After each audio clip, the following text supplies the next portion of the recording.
Hello, happy weekend. How are you? Welcome to my book channel. And today is my March wrap up. This was a very disappointing month. I didn't love really any of the books that I read except for one. So I have already talked about in another video. It's I'm Thinking of Ending Things by Ian Reid. I will link that video below, and basically I talk about how I really did not enjoy this book. I do not like endings like this where you are left just kind of confused. The book was written in a way that was meant to bring you this this sense of dread and not really knowing what's happening. And I do think it was effective at that, but I don't think that there was any payoff at all. I did get some of it as far as what was going on, especially towards the end. But when I finished the book, I actually looked up some explanations online of the story. I don't know, it felt like something, it felt like almost like a first draft stream of consciousness type of book, something that would be written by someone very young without any like real knowledge of like story structure. I just really didn't like it. It was not my cup of tea.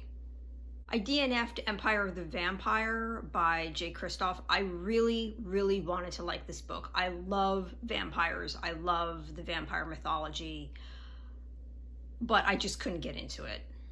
It's really hard for me to get into anything fantasy related. I just lose interest so quickly. If anyone out there has read it and they think that it's worth giving another shot, let me know. But yeah, I had a really hard time with it.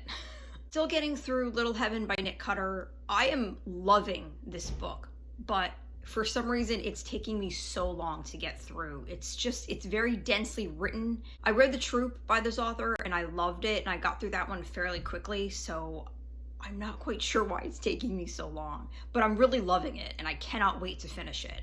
And finally is Revival by Stephen King. So I really enjoyed this book. It's been a while since I've read anything by Stephen King, and it was so well written.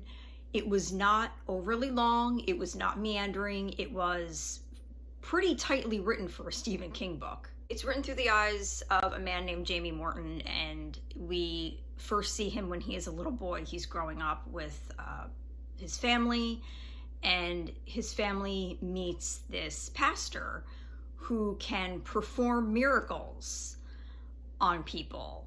And the book chronicles the relationship between Jamie and this pastor. I would definitely not put this in the category of horror until the very end. I hope that doesn't spoil anything, but up until then, it was not a horror book. I would say this book is almost, I'm not sure if this is the right word, restrained for Stephen King. Like, it's not overly sexual, it's not overly gory, it's not overly violent, it's not really overly anything. But yeah, I really enjoyed it. I really thought it was a very well written book. I would highly recommend it. Even if you are not typically into Stephen King books because you think they're too long or they're too gory or they're too whatever, too scary, I would still recommend this one. I think people would like it whether they're into Stephen King or not. So that is my very quick, rather disappointing March wrap up. Hopefully April will be better. I am currently in the middle of Children of Time, and so far I'm really liking it. So I know that a lot of people really love that book, so I'm really anxious to get further into it. Thank you so much for being here today. Thanks for hanging out with me. Please subscribe, please like this video, and comment down below. Let me know what you've been reading lately, and I will see you guys very soon. Take care.